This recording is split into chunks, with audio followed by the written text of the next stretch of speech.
Morning, guys. I think Kritika has joined, and now I think we are good to start. Hey, Kritika. Hi Vijay, hi, good morning, hi everybody. Thank you, guys. Thanks, first of all, for joining on time. I think we are good to start, Kritika. Yes, but I think I just want to give everybody a couple of minutes because usually some people end up joining within 3 4 minutes. Yeah, Yeah, and then we can start cool. at 8 5 sharp. Sounds good. All right, Let's start it. Yeah, thank you. yeah.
Can everybody hear me?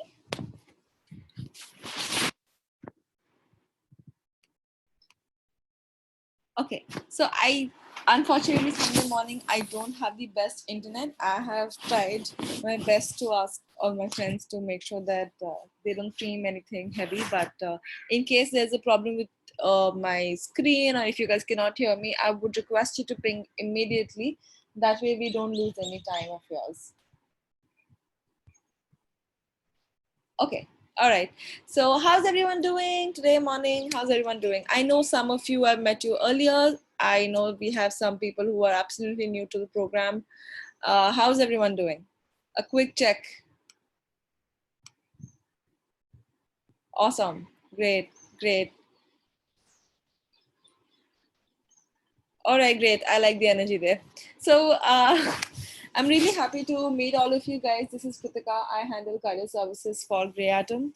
I have taken a lot of interviews internally before our learners really go out in the real world. I think I have started talking to some of you on a one-on-one coaching. Um, it's really good to get to know you guys. Please connect with me on LinkedIn. That will help me understand you way better. And let's see. Let's hope that by the end of this, all of us get to transition into a data science role really well. Today's topic is overview of interviews. You know how interviews really go with in the data science field. Let me remind you all that if you're someone who is experienced, it might come across as something that you already know. You might already understand the interview process. You might, in your organization, even though the role is different, the process might be similar. So some things might be repetitive over there, but whatever I talk about today, the whole idea is purely about data science roles, and this is from our experience, what we have seen in the industry, what our learners have experienced, the kind of questions they get grilled on. That is what we will be using today. I mean, that's the knowledge base from where my information today comes. All right, great. Let me quickly start. Anytime you have a question, just put it on chat. The Kritika stop. I have a question. Okay, so what do companies really want? So anybody over here wants to take a quick guess on what the company wants? And this has to be an interactive chat, guys. This is not a one-way communication. So tell me, do you think you can tell me what companies are really looking for? Anything? Problem solvers? Okay. What else? Problem solvers is actually a very big chunk of what they're looking for. Analytical skills, team player. All right. Fast learners. Why am I doing this? You guys already have the answers. Come up with different solutions for the same problem. Creativity. Okay, yeah.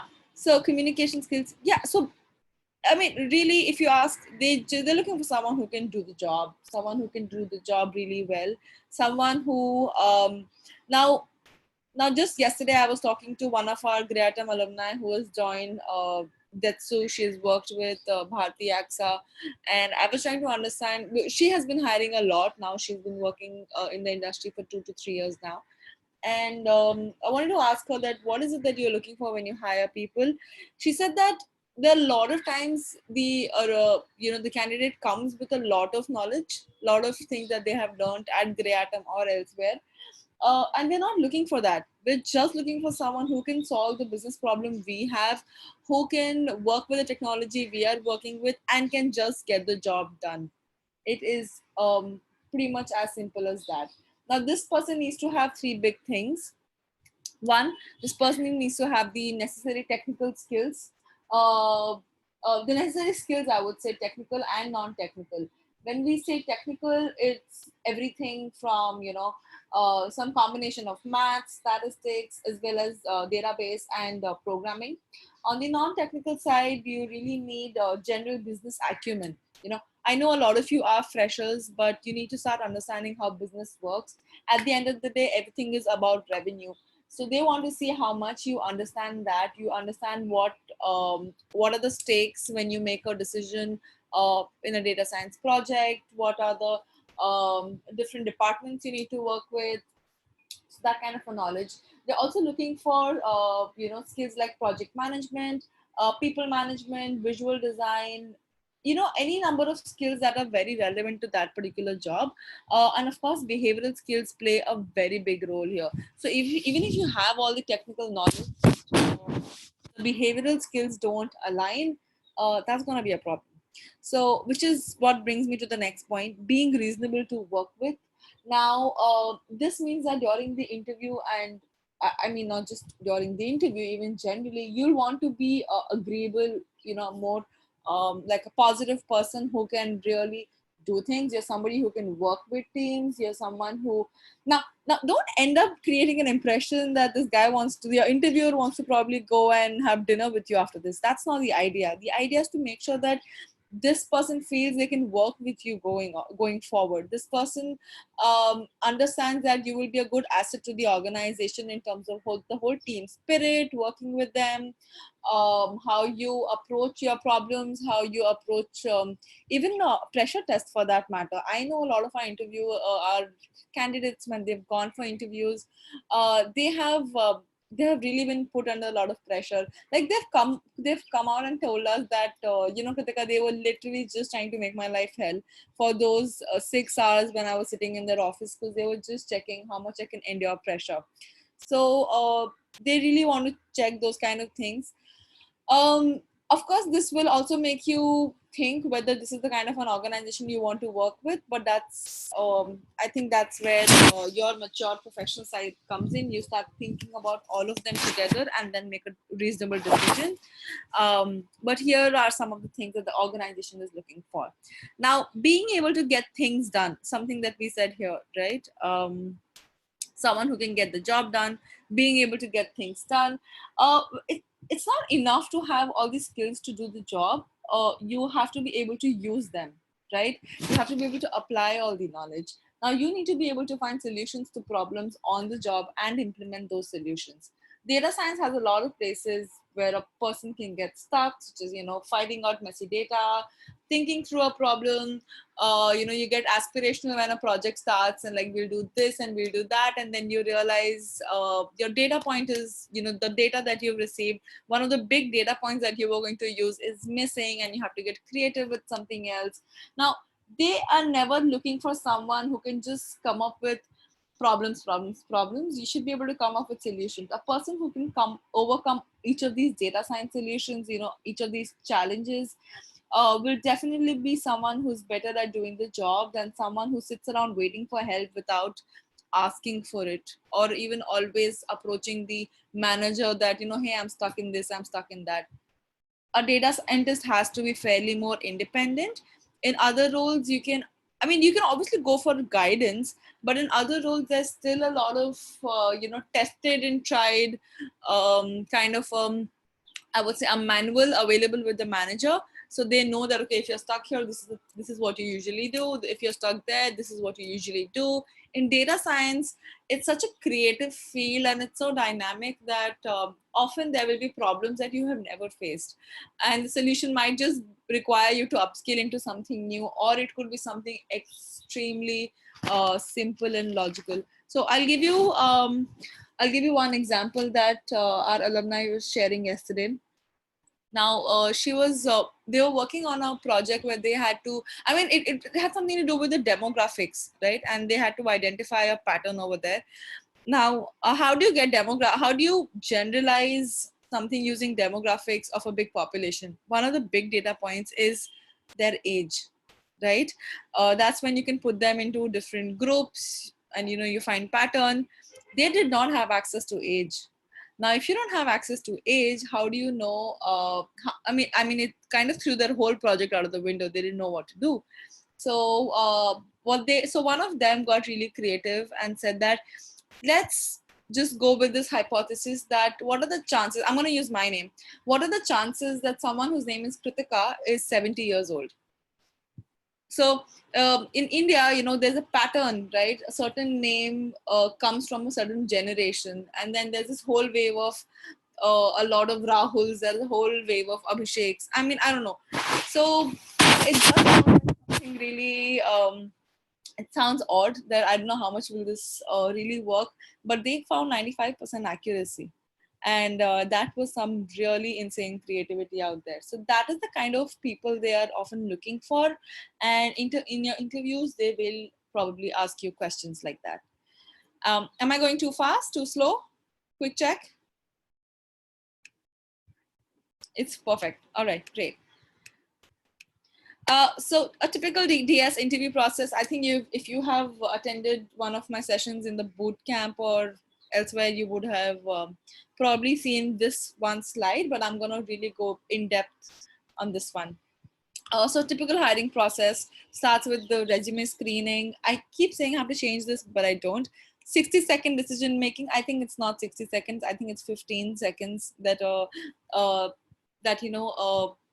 recruiter takes to identify if they even want to talk to this person, if they want to take this discussion ahead. So it takes 15 seconds, just a couple of more seconds probably on your GitHub to see how active you are, how many projects you're really doing, or did you do your last project in January and then you're waiting for a job. And they also spend some time on your LinkedIn to see, what your right skills are, if there is something that you've not put on your resume, and there you've put some more information over there. For the ones who haven't attended, I will be doing an in-depth session on resume, LinkedIn, all of that, so don't worry. Then there is a telephonic round with the recruitment team. Now, what really happens in this telephonic round? Now, the goal of this interview is to check whether you have, by any chance, if you have any chance of being qualified for the job. Now, the recruiter wants to probably screen out people who clearly won't be a good fit, such as people who have 10% of the skills required. They will not want to talk to them. If you sound abrasive, or if you sound mean, or even if you sound like someone they will not be able to work with, then you definitely don't get you get filtered out right there. This is the telephonic round with the recruitment team. Now, usually on the technical side, the interviewer is checking whether you potentially have the minimum skills needed. Not that you are. They will probably not be the best people to assess how good you are at these skills, but they'll want to just check if you are even, I would say, acquainted to the skills that we're talking about, or if you even know what you're talking about on your resume. That's pretty much what they like to check over here. Generally, this person who does the telephonic screening is not a techie, or is not the person who works in the DS department, unless it's a really small startup. Then the situation is different. In the first case, they're most likely to ask you questions like, have you used linear regression before? How do you compute the maximum likelihood estimate of a, gamma distribution? I mean, I'm just giving examples. They just try to see if you know this even little bit, and that's just pretty much enough, right?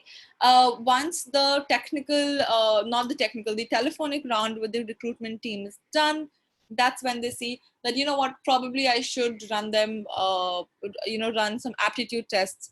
Now, here are two links. I hope you guys know that Vijay will make sure you have access to the deck, a PDF version of this deck. And then you can access, these are some of the sites that I found have good amount of aptitude tests to check how you are. If you have been, if you've gone to, I think a lot of colleges also have aptitude tests now as entry level tests. I know a lot of companies. I know Fractal. I know HCG, Amazon. I would even say Johnson and Johnson. All of these companies, all of them have an aptitude test at the entry. Even Grey Atom has an aptitude test. So yeah, that's how important it is. It basically just helps you, it really helps you understand what all, if you can think logically, if your basic numerical reasoning is good, verbal reasoning, because that kind of brings together how good you are with communication. Are you someone who's going to make basic spelling mistakes? Are you someone who will, uh, who will not be able to think when there's some pressure on you? So it has everything like abstract reasoning, cognitive ability tests, all of those. So I really like these two links. They also, even if you don't take all the quizzes, you get to see the different categories of aptitude tests. So take a look at them. I would genuinely suggest go and practice some aptitude tests. Then this brings us to our technical round. Now, anybody here who's scared of the technical round? Is that like the big question? Okay, so let me tell you, maximum work is done in the technical round. It says 1, 2, 3 because we don't know how many technical rounds a company wants to take. Honestly, there are times where they come up and tell you that, you know, we're going to have just one technical round and then a senior management round, but they end up taking 5 technical rounds and then 1 behavioral round.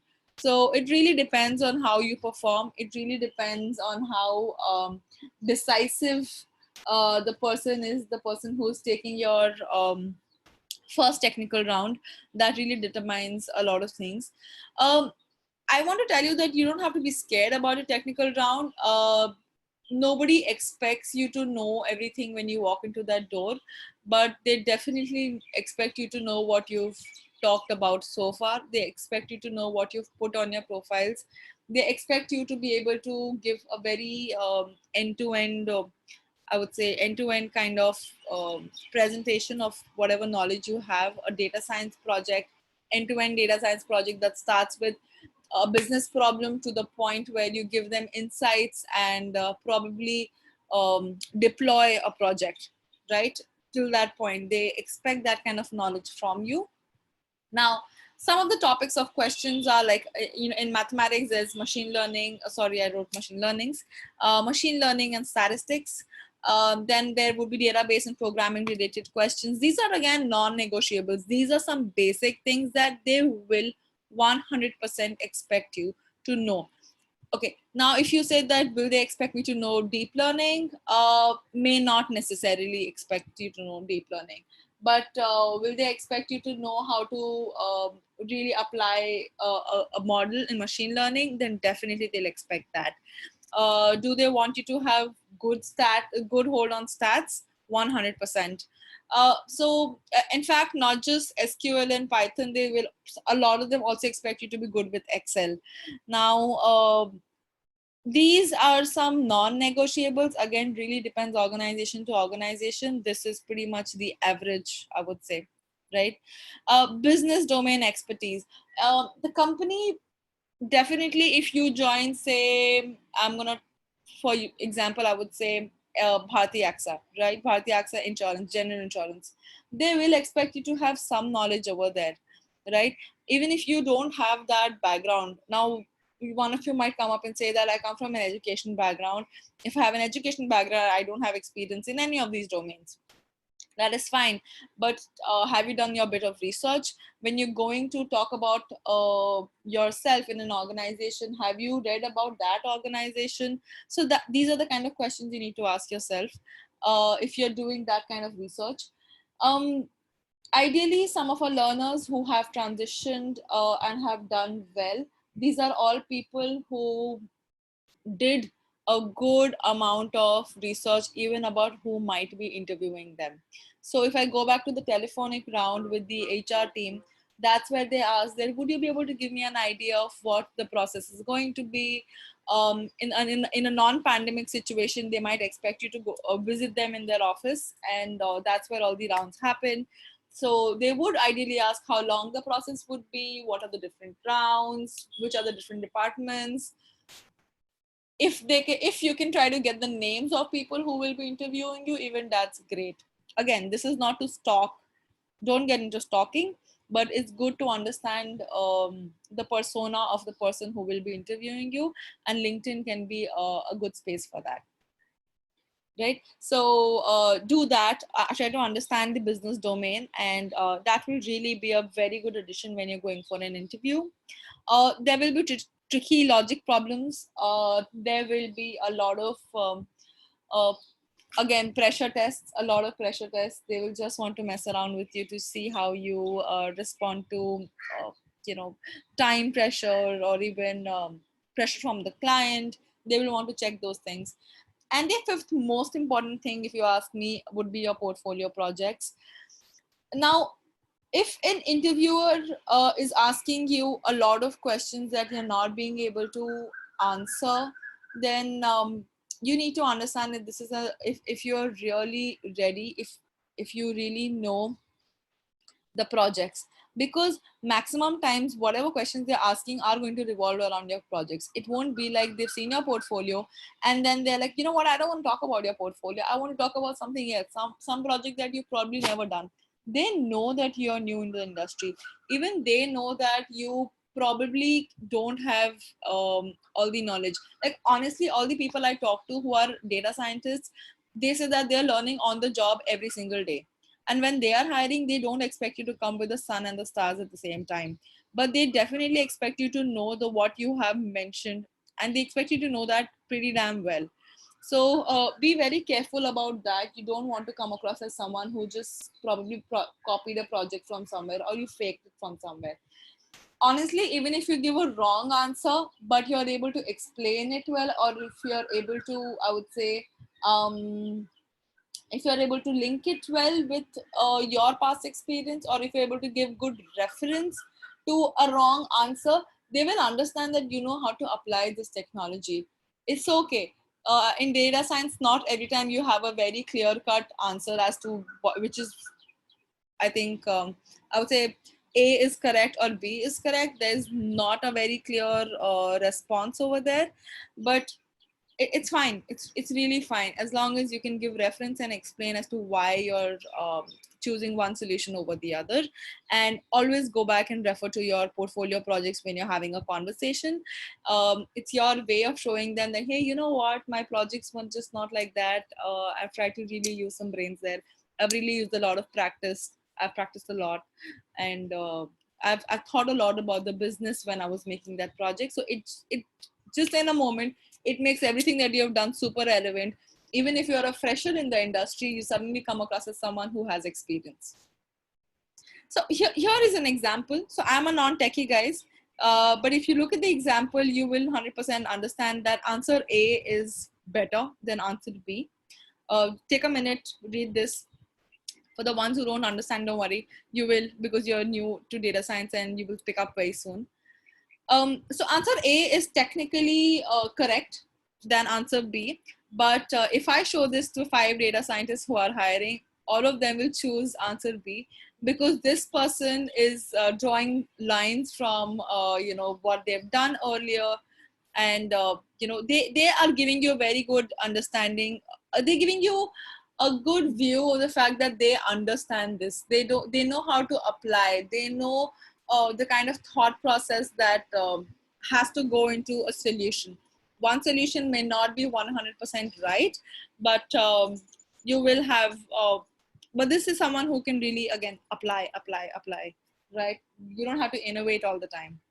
Okay, I think I missed send me the links that to practice test. You will have access to the whole deck, Manir. All of you, you'll have access to the whole deck.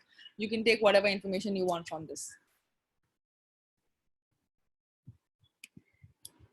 So what can you do? Specifically, you can do a particular a set of things in your data science technical interview to convey to the interviewer that you have these skills. One is explain. Just explain everything really well. You don't have to give one word answers. They're not looking for someone who can give definitions. Of course, 100% they expect you to have your concept strong, but concept strong does not mean you mug up definitions and literally give the same tested and tried, learned, mugged up answer.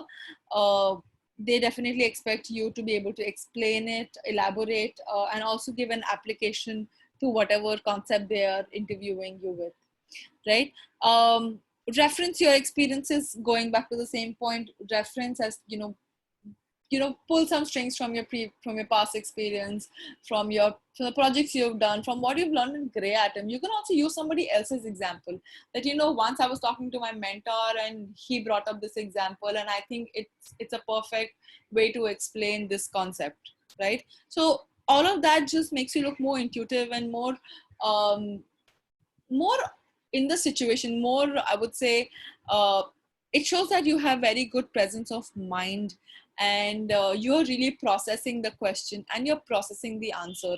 You're not reading out of a book, right? Now, like when I'm talking to you guys, I'm trying to always give you examples. That is one of the best way of showing that you really know what you're talking about in a technical and even a non-technical interview for that matter. Reference your experiences. Third is be open and honest. If you don't know an answer, believe me, go beating around the bush, being like, I think so, and then saying something really off, and then losing confidence because you said something off, and then it's a downhill from there. It's domino effect. It's a downhill from there. You don't want to do that. If you don't know an answer, you can definitely be like, I've not explored this side. Something I will do after this interview. Very interesting. I'll look into this. When I am interviewing personally, when I get people who keep talking about everything else except for giving a response to a question because they don't know it, that is it's a no-brainer for me. I don't want to hire that person. It's as simple as that. So please be very honest. It really saves everyone's time. It saves your time, their time, and it keeps the spirits really high. You don't want to you don't want it to become a drag.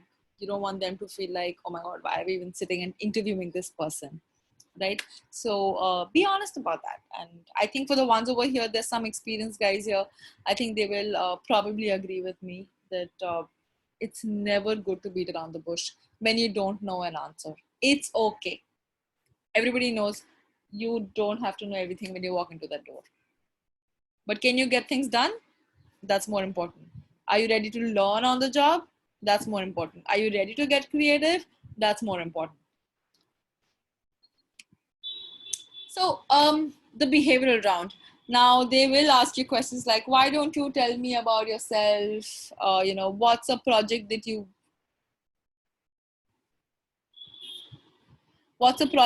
worked on?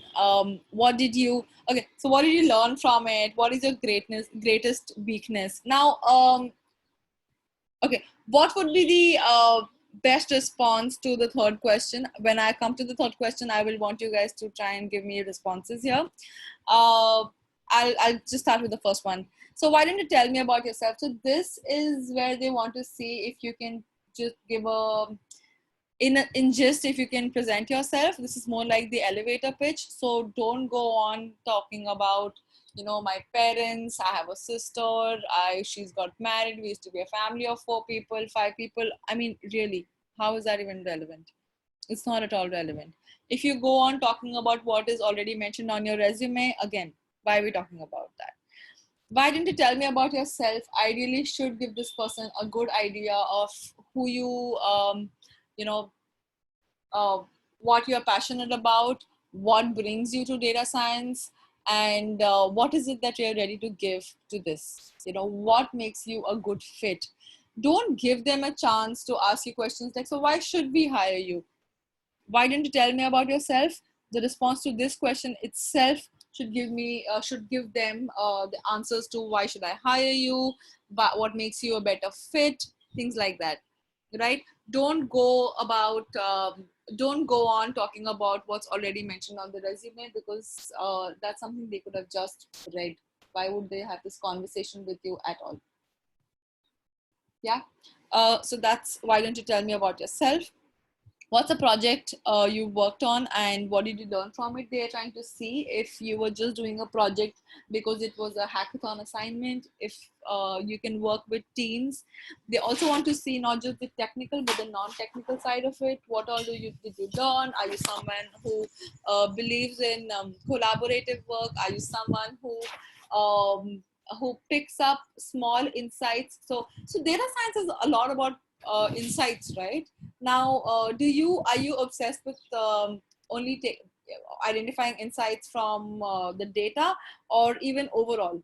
Because when I meet data scientists who are doing some good job out there, they are okay. I will go back to point 1, Arun, but let me just finish point 2 first. So, what's a project that you worked on? So here, when they are talking about when they expect you to talk about a project, they are not just talking about the insights you got from the data that you worked on. They also want to see how intuitive you are overall. They want to see if you pick up information from the fine print of a document, if I have to metaphorically put that. So they really want to see if you can apply when they ask this question, if you can also apply whatever you've learned from that project into your new the new domain that you're talking about. Like example, going back to the insurance example, if this is Bharti AXA that you're interviewing for, and you will be working on general insurance, there they'll want to see that how you draw common lines between the projects you've done versus what they expect you to be doing here, because you've already had a technical down. They've asked you a lot of questions. You have also probably asked them questions about domain and what they expect from you. So by now you will ideally have a decent idea about what the company expects from you. And when they ask you about what's a project you worked on, they definitely want to see how you can apply that knowledge to the new domain, to the new to what the organization is looking for from you. So please try to this is very behavioral, this is very just trying to see your creative side. They're just trying to see your presence of mind, those kind of things. Here they're not looking at technical things at all. Question one, okay. Make it interesting rather than just saying I'm so and so. Interesting to the person who is there on the other side. This is where the LinkedIn research. Yeah, I mean, yeah, pretty much. Thank you so much, Shiva Ramakrishnan, for this. Yeah, that's what I was talking about. Here, you don't go about reading out your LinkedIn and your resume. That's not what you do over here. Here you talk about why you would be a good fit. Here you talk about, so how many of you know about the elevator pitch? When we talk about the elevator pitch, it's ideally you identify who's the hero of your conversation, right? And what is it that you have to offer. So when they ask you, why don't you tell me about yourself? It's your way of interesting the other person into who you are. They don't care about what kind of food you eat. It's not that, but they definitely want to see what kind of things excite you, what your ethics are, what drives you at work, what makes you a better fit than somebody else. They will want to see this is where they will probably also go back and ask you why you have a gap, or this is where they might ask you, um, you know, if you're someone who's changed a lot of organizations, this is where you talk about before they can grill you, you tell them, what excites you in a job. You like to be challenged, and that's why you switch companies, things like that. I mean, I'm not going to go into nitty gritties of that, but definitely they want to. This is where culture fit comes in. I know a lot of people who got rejected purely because they were not a good culture match. Honestly, if I have to give you from my experience, not a data scientist, but a company that is obsessed with data, Grey Atom, when I joined, they definitely checked for culture fit. And every organization has a different culture. You might be brilliant at your work, but if you're not someone who can match with how that organization works, that will not work. What answer we need to say about a long gap? Well, if you are confident about it, if you know that you were not vacationing and you were doing something important there, and you were always using your time to learn something, no matter what your gap, whatever the reason for your gap, if you did your bit in learning, upskilling whenever there was a gap, and if you can justify that, I don't think there should be a problem. Please explain a bit about culture fit. So every organization is different. So I'll tell you from my experience, the US company that I worked with, I was heading their engineering wing in India, and it was fairly bureaucratic. Even though it was an American company, it was fairly bureaucratic. There was a lot of ma'am culture, but Grey Atom is super chill. Like we can approach our co-founders whenever we have questions. They sit with us. There is no cabin culture. They're always available. We are always there. Like we reach out to whoever we need. We are always there to help others. We are there to help our juniors. There's no concept like nobody treats you like a manager and a subordinate. Everybody is treated like a partner. But in my previous organization, it was fairly more strict. Also, we were a bigger set of people, very bureaucratic, hierarchical. So that's again, it was a big culture shift for me. But because I think I was agile that way, so it worked for me. But definitely this is something they want to see. For people who've always worked in a very bureaucratic nature, might find it might uh, it might be a culture shock for them when they join a very peppy startup with a very young crowd. It might be difficult, and that's something they might want to check. So culture fit, definitely. A lot of companies are very corporate in nature. They will expect you to wear formals with a tie every single morning, and that is something they will want to see when they're talking to you. Hi Kritika. Question: ideally, it is expected to complete the pitch in 2 to 3 minutes. Same goes for data science. Yeah, 2 to 3 minutes. If you can finish it in 1.5 minutes, even better. They will check your grammar. Yes. Oh my God, English is really important. Now it does break my heart that we are all everything is very English. There there isn't much value for other languages when it comes to work, but I think that just brings everybody at an empirical level, which is why it's really important for you to have a good hold on English. I don't expect everybody to have amazing vocabulary. That's fine, as long as you can communicate, as long as you can express what's on your mind and also understand what the other person is saying. That's good enough. But grammar is important. Speaking or talking or presenting your ideas with incorrect grammar is just in poor taste. Um, if you have a hobby and a 9 to 5 variety, a startup might have a problem. Okay, okay, that's a good example. Now, yeah. Now it your priorities have to be really clear when you're having this conversation. If your conversation runs on a common interest of golf, wow, amazing that you bonded with the interviewer because both of you love golf. But if majority of your conversation was about golf, believe me, this person might invite you for a game but not invite you to join the organization. So don't get carried away. Don't get carried away. Most of the hiring decisions are made during the first 5 minutes. Yeah, I think first 5 minutes of every round, I would say. So yeah, first 5 minutes of every round gives them a decent idea of where this person, whether this person should go to the next round or not. Yeah. Oh, I'm glad the example helped. What is your greatest weakness? Now, remember, this is not to grill you, and this is not where you go and tell them that my problem is I'm not punctual. You don't go and tell them that my problem is I lose interest very easily. So, if that really is your weakness, then you probably want to frame it differently and be like, I like to be challenged all the time. Monotony gets difficult for me. So,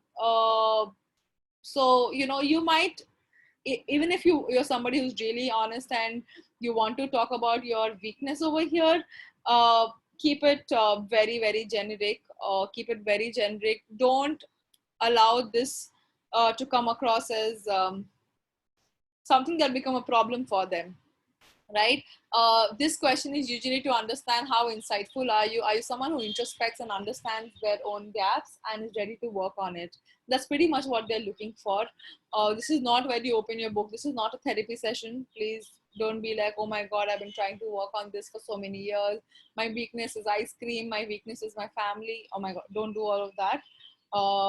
Keep it very very generic. Some people can get comical also. So I've definitely seen a lot of our candidates. Some of them they have a gift of gab and they're very quirky. So if you're in general very quirky, you don't have to have all your quirk come out in an interview, but definitely you can give a very witty answer that while my greatest weakness remains food, I think time management, or I don't know, while my greatest weakness remains something very very simple and funny, and then you can go on to something less something more serious and less funny, but still something that will not be a problem for them. A genuine weakness but not related to the job description or the requirement, and the answer with what you're doing about it. 100%. Always add what you're doing about it, because that's what they want to see, whether you are making an effort to really bridge the gap. If you're making an effort to overcome your weakness, they don't want to just see that you have a problem with something and you're not doing anything about it. Can I say my weakness is my gap? No. You are looking at your gap as a weakness. I don't see a gap as a weakness. So it's about how you look at things. Believe me, how you look at your gap is how they will look at your gap. In my experience, one's weakness should not conflict with the JD. Of course, it should be a weakness at the same time. It should show something positive about you. Example, I tend to overcheck the output despite it being correct the first time. This could be because of my drive towards perfectionism. I think this is a very good example, Arun. Thank you for sharing. But again, you don't want it to look like you have an obsessive, you have a compulsive problem there. Now, I work a little extra if I find something interesting. This cuts my personal time. Yeah. Oh, I think this Vishal one of the best examples so far. I don't know if that's something that came out of pure thought or you Google that, because that is very very perfect. It cuts from my personal time. I think this was a great way of saying that don't worry, I'm not gonna sit here work overtime just because I like to work extra hours. This is gonna be something I do in my own personal time, and I will not charge you for this. Yeah, and I will not make it look like I'm slogging over here, but I might actually be slogging, right? So again, this is a very subjective thing. It's all about how you present, and believe me, it can always go wrong, it can always go right. So it really depends on how the conversation has been so far with the interviewer, and if you can manage to make it look like your idea should be you give them a response, but make sure it doesn't make you look like it doesn't make it look like a problem. That's all. Yeah. All right. So what can you do? For most of these questions, especially ones that ask about your experiences, your answers should follow a general framework. Explain the question in your words to show that you understood it. This also gives you time to think. It definitely gives you time to think. So if I ask you something like, okay, let me go back. Why don't you tell me about yourself? You can definitely repeat this that, okay, why don't I tell you a bit about how I look at myself as a good fit for this job? So you've set the stage for your response, and you've told them what you understood from this question, and then you explain. It's okay. You don't have to jump the gun every time. You don't have to like just, be like, oh, a question and I've come prepared. I just need to rattle out my answer. Don't do that. Explain the question in your own words. Explain an experience in which that situation occurred. If they're asking you about a project, if they're asking you about a weakness, you can I think the whole weakness question also, it would be a good time to give a quick example. Don't spend 25 minutes on this. Don't spend more than 2 minutes on this rather. But if you can explain it with an example that there was this one time I came across a problem statement. I was, trying to participate in hackathons and I saw this one problem statement, and then you can talk about how you over deep dived, when you were researching. So that kind of a thing. Now, so explain an experience in which that situation occurred, focusing on why the problem existed. Third thing would be describe the action you took to resolve the problem as well as the result, and give a summary of what you learned. I think for behavioral round, these 4 pointers are really good. This is something that I've not learned from our learners. This is something I learned from a book that I read, and applied this with our learners, and this has really helped our guys. So I think this is something you guys can make note of. Very simple. Like don't overthink it. Don't overthink it. These are just basic hacks. Now, this is something that always comes away, right? Do you have questions for me? Right? How would you respond to this? I don't want the senior members here to respond to this. I want people who are freshers. Why didn't you take a spin on this?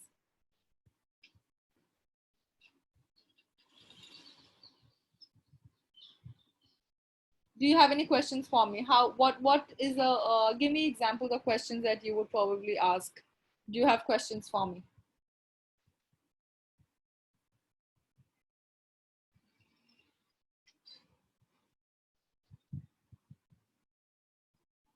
This is a group of people where all the senior guys are always helping all the freshers here.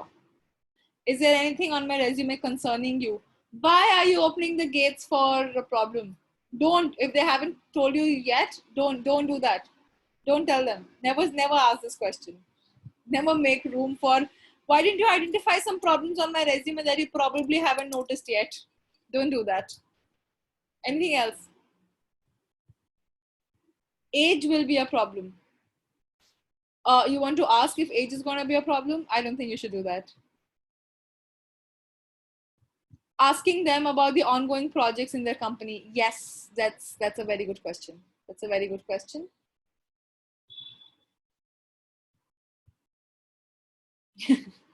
Okay. Hiragiri, I'm not sure if I followed that. Is there a typo there, or is it something I don't know? Okay. Can you please talk about 4 failed interviews? I love so many responses coming in. Okay, that's suicidal. Yeah, that is suicidal. Don't do that. Now, can you please talk about 4 failed interviews that was mentioned during the induction? And okay, Arun, I'll take this up towards the end of this. Asking more about tech stack views. Yes. Oh, that is brilliant. On point. What would be my role in case I'm selected? Yes, that's also a good question. Does the company provide learning opportunities in addition to job at hand? Of course, that also shows that you're someone who likes to upskill. I think that's good. But if you've already asked a lot of compensation related questions, then don't do that. It might make you look like a, I don't know, it may make you look like, I don't want to say gold digger, but I can't get a word, that you're trying to get too much out of this company along with the compensation that they're giving you. Leech, yes, thanks. Leech would be the would be a better term here. All right.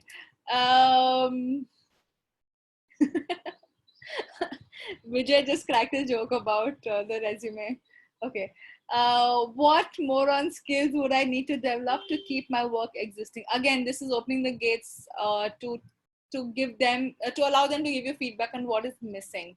Don't do that. Don't do that. All right. So I like it. I like the responses I get. So here are, so this is one of your only opportunities to get really candid about,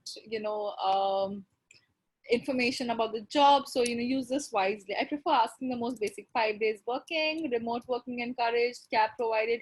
Yeah, I think you can go with these questions, but they might ask you is there anything else? Is there anything else you want to ask? Because they want to see what you're looking for. You shouldn't be, so, okay. So guys, if you don't ask good questions here, right? Believe me, it makes you look like you badly want a job, and you only care about very basic demographics. As long as those things are in place, you're good, right? No, it should, you also want to make sure that you look like someone who has a say in this. So you want to know about the organization, and come on, let's face it, if you have 2 opportunities, if you have 2 offers in your hand, you will debate, right? You will weigh the pros and cons and then choose one organization. So probably this was a good opportunity for you to get some more information, and that could be the deciding factor for you. So while I definitely agree with what Arun is saying, if you're convinced, then these basic questions can help. But asking more questions, like some of the examples here, these are some of the good examples we have. What technology do you use, and how do you train new hires on them? This is to understand the tech stack, and this is to also understand if there is a training that the organization has. Ideally, there should be a training. If they don't have a training period at all and they expect you to learn on the job, then you know what kind of expectations they have from you. Also, this reflects whether they have a fully functioning DS team, or is it like a new team and you're one of their fresh members. So that's one way of identifying that. You can always go into who is our team's stakeholder and what is the relationship with them be like. So basically, you're trying to see who's going to be calling the shots. Is this a slave kind of an environment where, if the stakeholder is a client and we do everything, like client is God, like I say yes, the client pays our bills, but who really calls the shots here is something you might want to check. It's probably a good question to ask to see their work culture.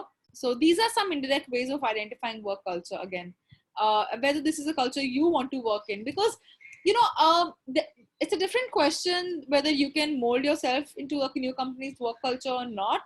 You probably can, but are you going to be equally driven? Are you going to be equally attentive? Are you gonna still enjoy your work and continue to thrive in the new work culture?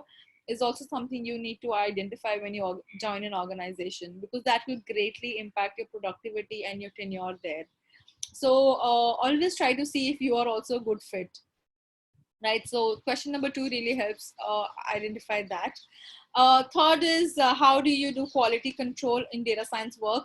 A lot of companies don't have a lot of data science quality checks, and this is where when things go wrong, they will probably blame it on the person who did it. So you want to check if the organization has checks in the team's processes, because it's better to identify problems over there instead of identifying it later and then scapegoating or even social loafing for that matter. Yeah.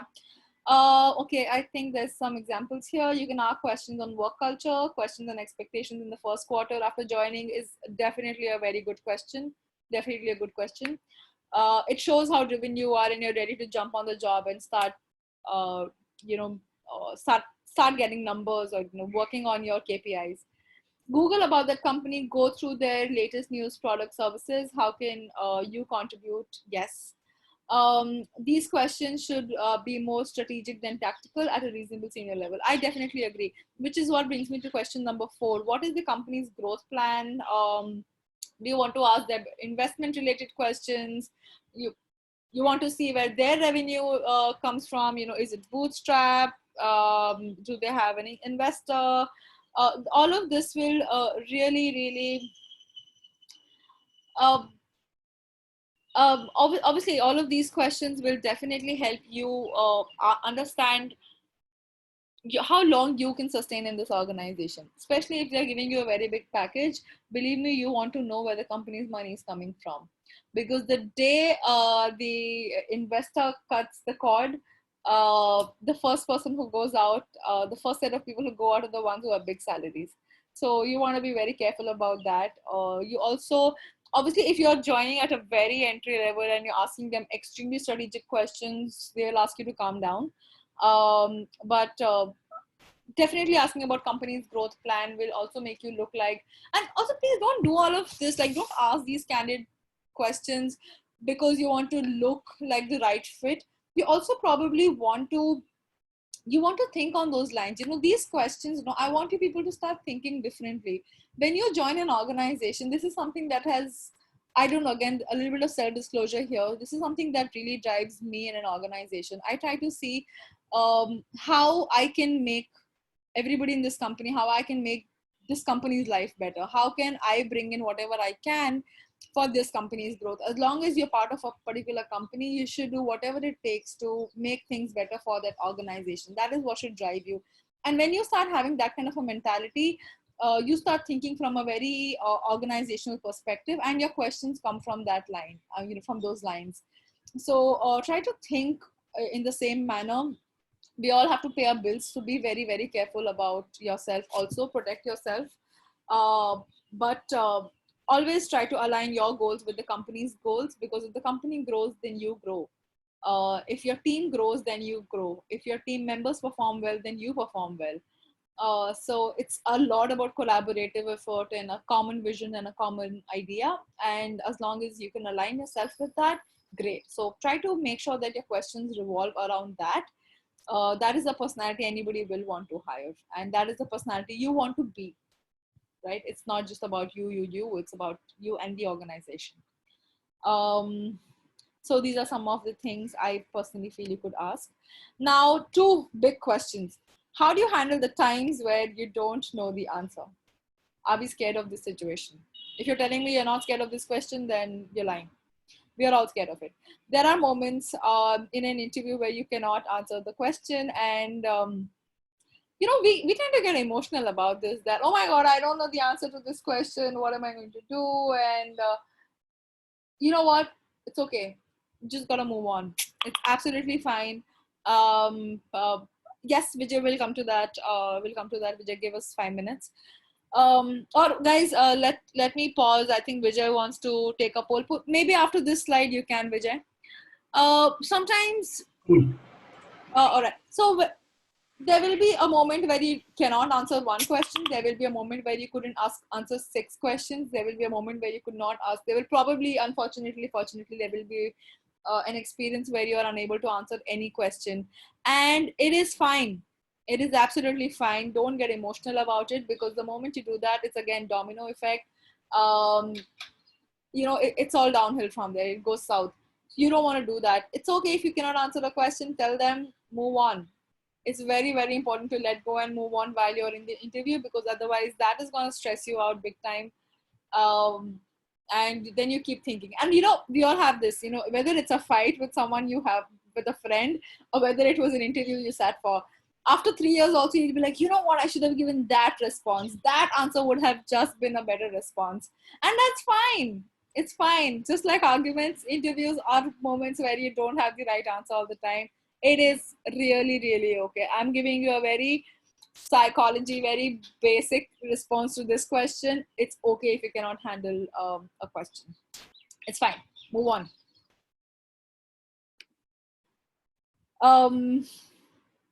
The next thing is, what should you do if you get a negative response to your answer? So what should you do if you get a negative response to your answer? Anybody wants to try this?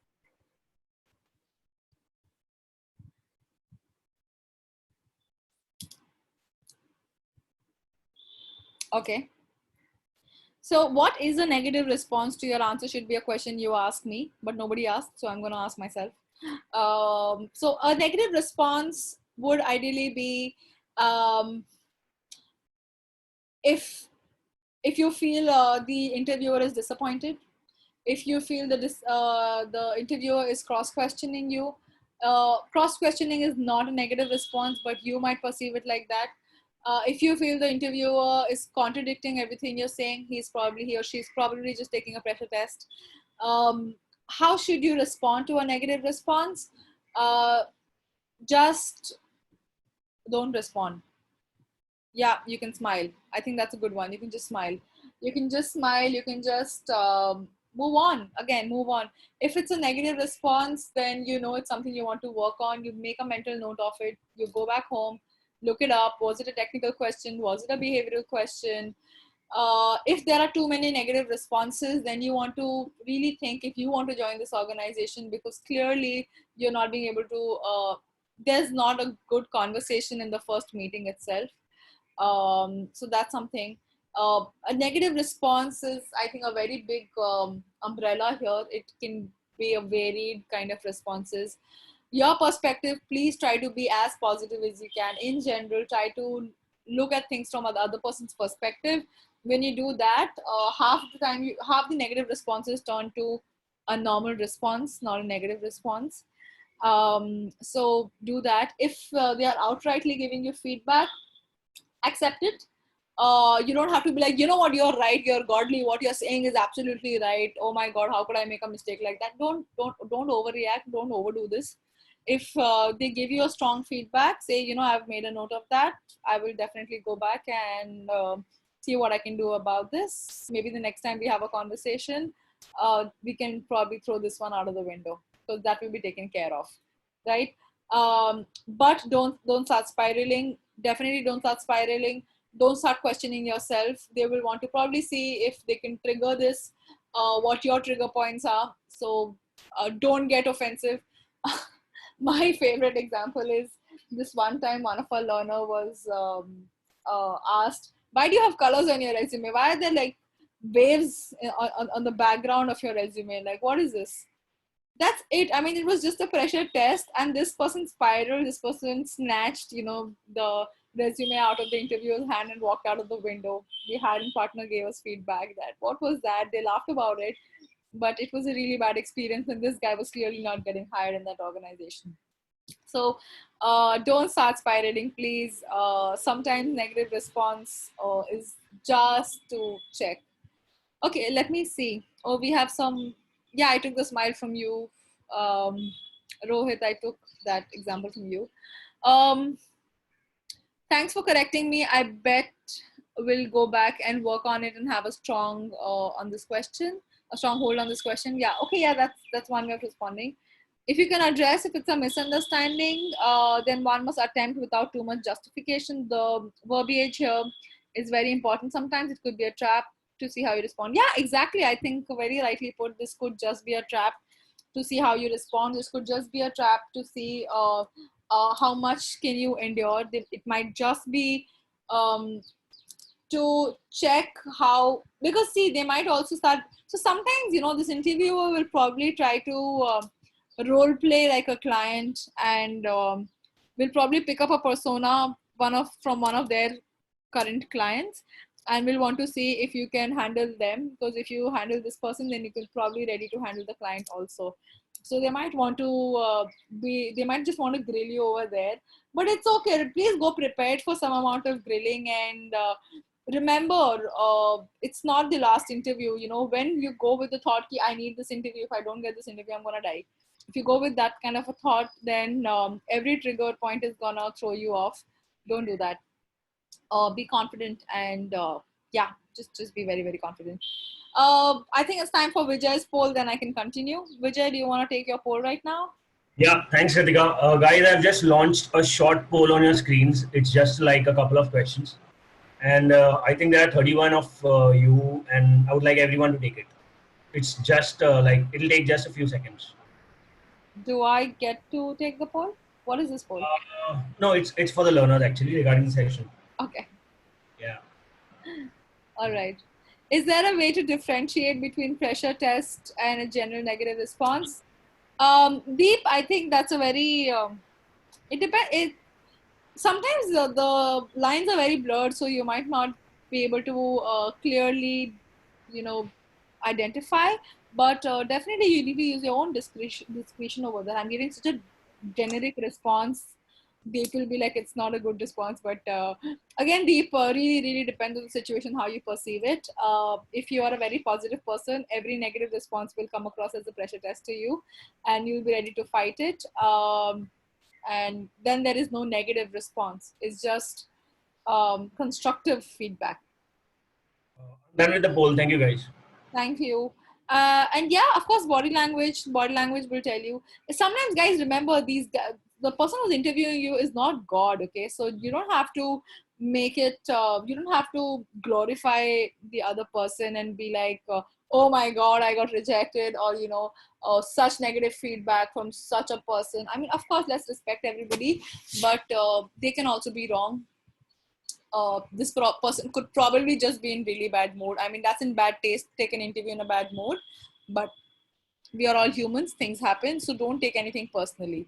Don't take anything personally unless you identify that, hey, there is a problem with how you're behaving, or with your own thoughts, or if there is a big gap in your technical knowledge. Then definitely take this feedback strong, and go and work on it. But please do not take anything personally. Uh, Prepare for both, should be the same. I would say don't think of it as a negative feedback. Would that ever make a good question at the end to ask upfront if there was any pressure test? Yeah. I think you look like a quirky person. I think you can do that, but make sure the other person is open for the quirkiness. On a lighter side, some of them just read frequently asked questions and not answers. Some of them just read. I don't know if Shiva Ramakrishnan, if you want to elaborate on that. Online interview, there will be no pressure. No, ma'am. Why not? Why will there be no pressure? I think I should take an interview. I'm very mean. I'm someone who really grills. But then I also make the other person comfortable, but I grill, yeah. Is talking from from the interviewer's point of view. Yeah, of course. So a lot of times, these interviewers, I've actually seen interviewers sit with so you can't see what's happening on their screen, right? They sit with frequently asked questions. They sit with situations also. They sit with, okay, I'm gonna throw these 3 situations that I've been throwing at all the candidates for the past 11 years of my life, where I've been interviewing people. And they know that these questions do the job. They do the trick of scaring the other person, and they use just that. So yeah, all of that also happens. They're not really looking for answers. They're not looking for very detailed response to their negative response. Yeah, so that's that. Any other question, guys? Because I think I am done. Yeah, this is I think I forgot to remove this slide. No. Okay, no. Yeah, of course. These are the kind of roles our learners are working in. These are the roles. So so all the questions that I told you about, all the knowledge that I shared today comes from people who are working in these roles. So they're very data science specific. Guys, I've shared the feedback form. Kindly fill it. Do you guys want me to do an interview with you guys one day? Well, I am a non-techie, so I'll not be able to ask you technical questions. Okay, let me see if one of these days I can bring in one of our internal data scientists, and he or she can take the technical side, and we can do a mock session where I grill on behavioral things, because that's my side. So I'll do that. Okay, fine. I'll try. I cannot promise. It's not part of the plan, but I can definitely try to bring this. It might be an extra session, so that might be outside your usual schedule. If you're up for it, then maybe we can think about this one day. I think pressure test, I gave examples, right? Okay, let me give you one example. So pressure tests don't have a right or wrong answer. I'll give you one small example. I was once asked this in one of my interviews, and I really like it. So the question is, let me take an example. Let me give an example that I'm asking. Say, anybody here who wants to volunteer? Anyone who wants to volunteer for this?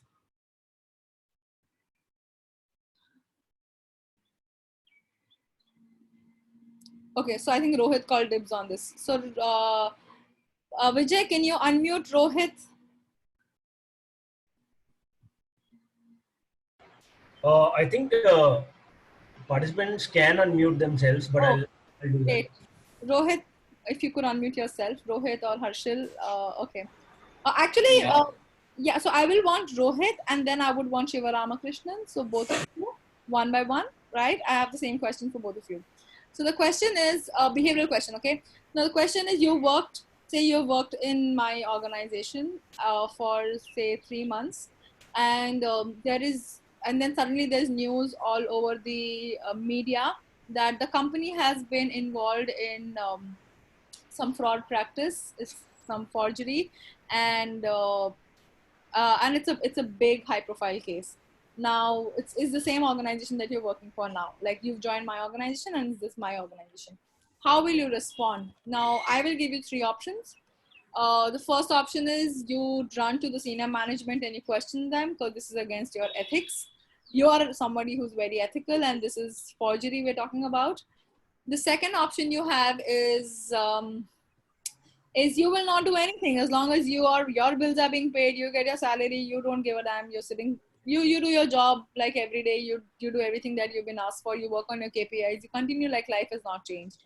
Third is you will quit immediately without talking to anyone, because you don't want to be part of an organization that's involved in forgery. What will you do? Pick your answer. Think about it. Take a minute. Take a minute and come back. Should I go first or somebody else? I think I would want Rohit to go first. Okay.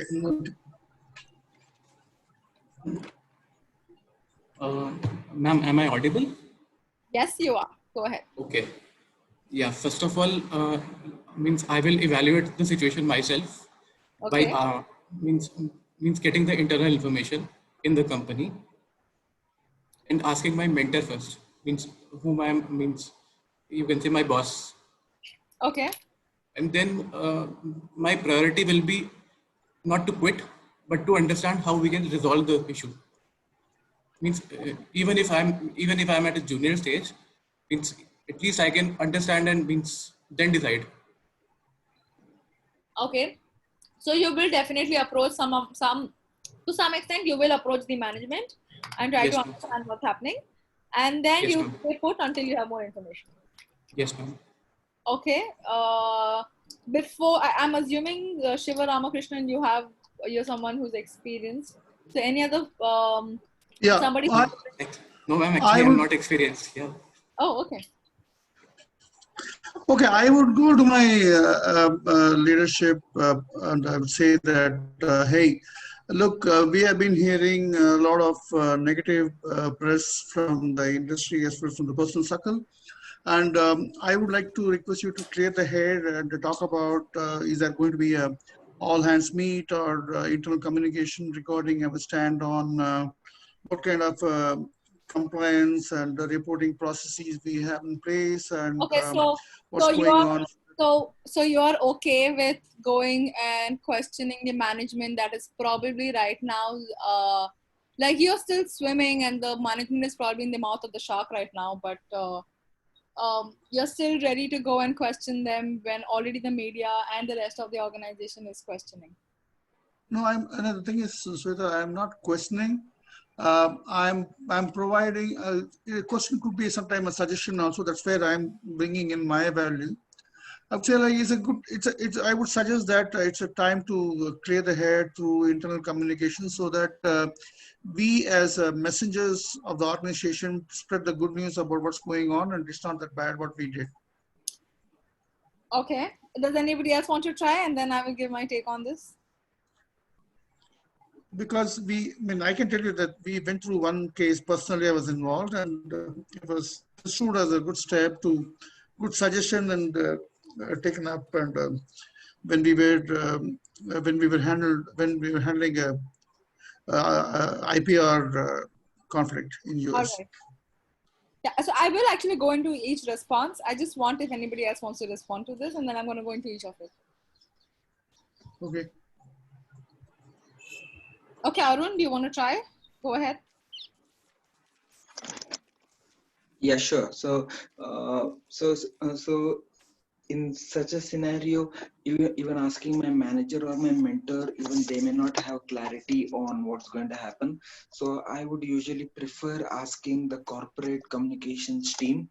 So every company will have corporate communications team who will be sending out global communications, and I'll ask them what exactly is the way forward. Yeah. And the second thing what we should understand is that even if there is a fraud committed by companies, so we should understand at what level it is it as an associate level or is it as an at a senior management level. Something to give you an example of the company Wells Fargo. So this was in news recently for the fraud. Yeah. But then the company is still active. They're still hiring, right? So it's basically because the fraud was committed by a senior management person. Yeah. So that doesn't a fraud company that has committed a fraud, and if you're staying in that company, doesn't make you a fraud. So I think we need to understand that first, right? Yeah. So because you're not at fault, it's someone else's fault. So I would actually ask if there is any kind of an impact on everyone as such. And if there is no impact, then I would prefer staying in that company and going about my business. Yeah. So basic thing is that one should not panic. Yeah. So I think I've received 3 responses here. Honestly, there is none of the answers, none of the options that I gave are any. None of them are like right or wrong. I really like how all 3 of you tried to give your perspective to it. If you ask me, then I would go with the third response. The third response, Arun's response, according to me, I would have gone with that response if I had to select somebody. I really like Shiva Ramakrishnan. I liked your response also. The only thing is, you might want to add more detail about, maybe you would want to keep it a little short and then give more detail if I cross question you, not before that, because that allows you more time to think. And Rohit's response was, of course, yeah. So I think, so I'll tell you what my response was that worked. My response was, I'm not going to panic, exactly like Arun said, that I'm not going to panic about this. It doesn't make me a fraud. If the organization is going through something, I'm sure if it's in the media, then my top management is already working on it. And my top management probably also knows that the organization needs to hear from them. Being a senior member of an organization, if I haven't heard from them in the next couple of like in the next 48 hours, then I will definitely go and do exactly what Shiva Ramakrishnan said. I will go and give my suggestion or try to understand what's happening, because the rest of the subordinates will come to probably me, or people will be going to their immediate supervisors with questions, right? So you will definitely expect some amount of communication there. But will I leave immediately? No. Will I go and question the leadership? No.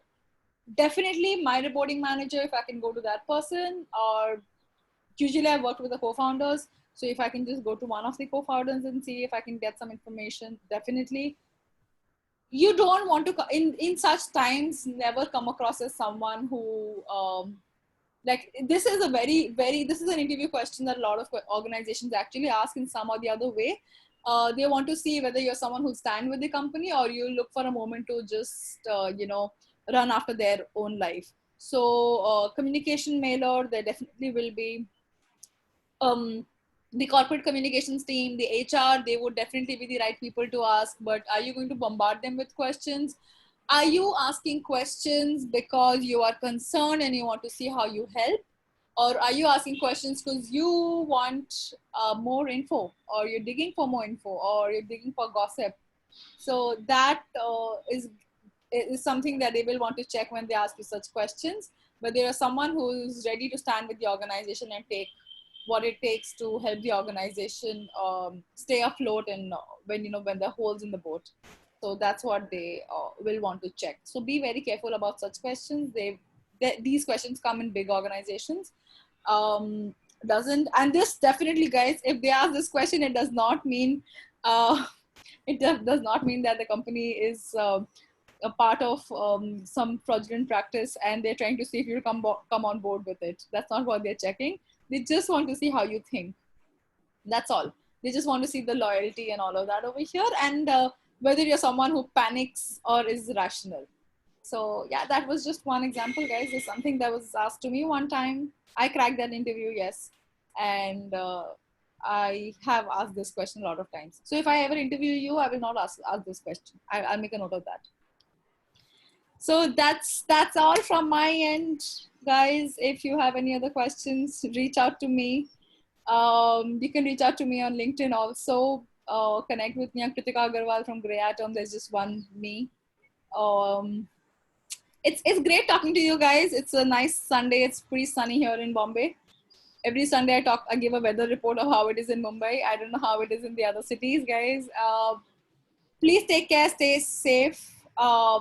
I would really, really want you guys to stay super safe and take good care of yourself. Can you share a good resource for business acumen cases? I don't know if I can share a good resource of business acumen cases. Let me check with my data science team, if my academics team. I will get back to you on this. You can ping me on Slack for this, Rohit. Guys, please fill the feedback form. I'm sharing the link for the third time now. Okay, there is one question from Arun. Please answer the 4 failed interviews. Arun, do you want to elaborate on your question? Like, yeah, people have to, I'm not saying you have to sit for 4 failed interviews, but that's an average. And 4 failed interviews can also mean that they didn't take up an opportunity that came their way. But Arun, do you want to elaborate on your question? Go ahead. You can unmute yourself and ask. Yeah, hi Kritika. So I just wanted to, check on how did you arrive at that 4 failed interviews? Why is that number 4? Yeah, so that's because all of our learners who have sat for interviews, right, before really cracking a job, we've seen that 4 kind of became the average. Like I told you, right, even we, so that's my LinkedIn, guys. So even we run a lot of analytics internally. We go through a lot of data. We maintain a lot of data about how many interviews a learner is sitting for, how many offers they've received, which are the companies where they got shortlisted. And yeah, my data science team gave me that number, that 4 is the average number of failed interviews our learners have attempted. So yeah, it's as simple as that. It's just the number that I've received from my DS team internally. Okay, thank you. No problem. Yes, machine learning analysis, yes. See, we don't just teach data science, we use it also. In fact, believe me, a lot of my sessions, a lot of the content that I discuss is all from the analytics team gives me the pointers from observation. Sometimes I ask them questions. Can you tell me how many hackathons? Can you tell me this? Can you tell me that? And they'll do some things and then they come back. I'm the non-techie, so I won't know, man.